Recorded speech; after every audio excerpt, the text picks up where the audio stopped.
bruxo, bem-vindo ao História dos Games na Play TV. E eu tenho certeza que algum de vocês atrás dessa telinha já jogou videogame sentado de cuequinha, comendo biscoitos e refrigerante de madrugada, ou então sentado no trono com seu celular. Mas hoje conheceremos a história deles, dos jogos online. Lembram do episódio dos RPGs, onde comentamos os games criados em platô? Pois é, era tudo baseado em narrativa de texto, ou então com lápis e papel. Mas só em 1974, quando engenheiros da NASA criaram o que é conhecido como o primeiro jogo online da história. O jogo seria chamado Maze War, um jogo que pode ser bem parecido com Bomberman. Basicamente, você entrava num labirinto e precisava enfrentar seu oponente com um gráfico em primeira pessoa. O objetivo era simples: acabar com seu inimigo antes que ele acabasse com você. O mais engraçado era que os personagens eram renderizações de um olho muito estranho.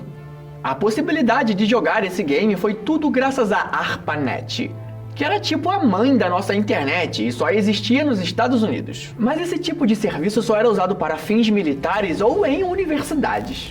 Nos anos 70 e 80, os primeiros sinais dos jogos online começaram a surgir. Agora, aqueles games baseados em texto podiam ser jogados online, e não só no mesmo local.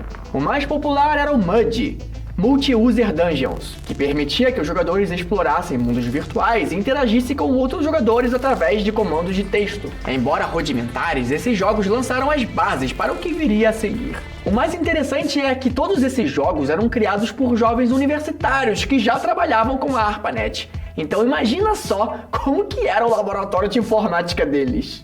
Com o avanço da tecnologia de comunicação, os jogos online começaram a se tornar mais acessíveis para um público maior, e tanto o MUD quanto a ARPANET foram se atualizando. Nos anos 80 e 90, os jogadores podiam se conectar a BBS, Bulletin Board Systems, e jogar jogos como Legend of the Red Dragon e Trade Wars 2002.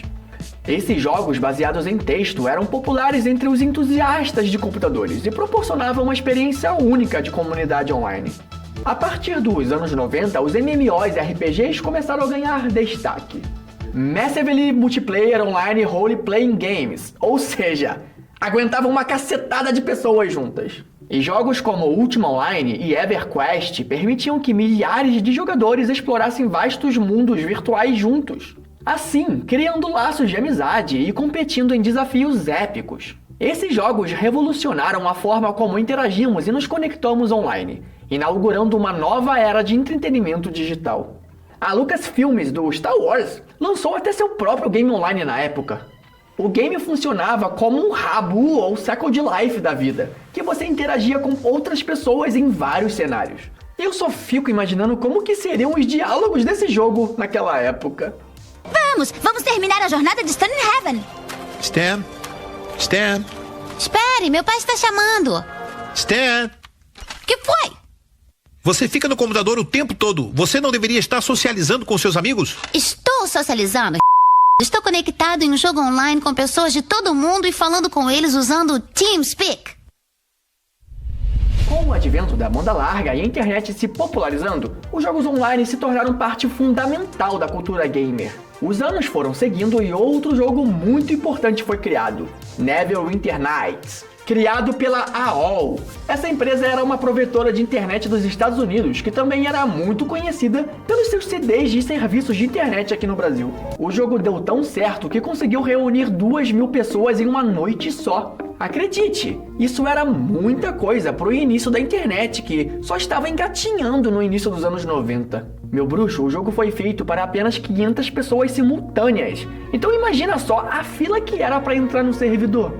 O jogo foi considerado um sucesso, tendo seus anos de serviço mais de 115 mil registros nos servidores da AOL. O único problema do jogo era a internet limitada da época e custava $6 por hora. Basicamente uma ficha de fliperama caríssima, só que digital. Como o termo MMO nem existia ainda, outros jogos mais tarde também foram considerados os primeiros MMOs RPGs, como Meridian 59, lançado em 1995. Nesse game já dava para andar no cenário e ter interações com NPCs. o primeiro jogo de mundo aberto com uma assinatura mensal para uma grande massa de jogadores. Mas outros 2 títulos lançados em 1997 fariam uma revolução incrível na comunidade de jogos online como conhecemos. Um deles era Ultima Online, que você criava um avatar e tinha um mundo para explorar, onde seu personagem podia criar suas próprias armas, armaduras e equipamentos. Até mesmo criar sua própria casa. Você simplesmente podia fazer o que quiser no jogo. E agora um jogo que provavelmente a maioria da comunidade gamer conhece. Você pode até não gostar, mas eu garanto a você que no seu lançamento ele revolucionou. Tibia. Os jogadores enfrentavam desafios de desenvolver os personagens, explorando o mundo tibiano e completando missões. Dava pra fazer uma infinidade de coisas no jogo, desde caçar monstros e até pescar. Ele é considerado um dos maiores sucessos de RPG online da história. É óbvio que os RPGs online foram os pioneiros nesse estilo, mas conforme os anos foram passando, muitos outros gêneros foram sendo desenvolvidos. Títulos como World of Warcraft, League of Legends e Fortnite aproveitam o que as criações do passado conquistaram. E com isso atraem milhões de jogadores de todo o mundo, proporcionando experiências imersivas e competitivas que transcendem fronteiras físicas e culturais. Os esportes também emergiram como uma indústria lucrativa, com competições de alto nível transmitidas para milhões de espectadores online. E se você se interessa por esportes, aqui na nossa programação da Play TV temos diferentes modalidades sendo transmitidas. Então dê uma olhadinha e se divirta com a gente. À medida que a tecnologia continua a evoluir, o futuro dos jogos online parece mais promissor do que nunca. Os jogos online continuarão a unir pessoas de todo o mundo, proporcionando diversão, amizade e competição em um ambiente virtual dinâmico e em constante evolução. E essa foi a origem dos jogos online, mas eu convido você a assistir o próximo episódio, onde conheceremos juntos a origem dos jogos de fliperama. Eu sou o Leão Dourado e vejo vocês aqui na Play TV.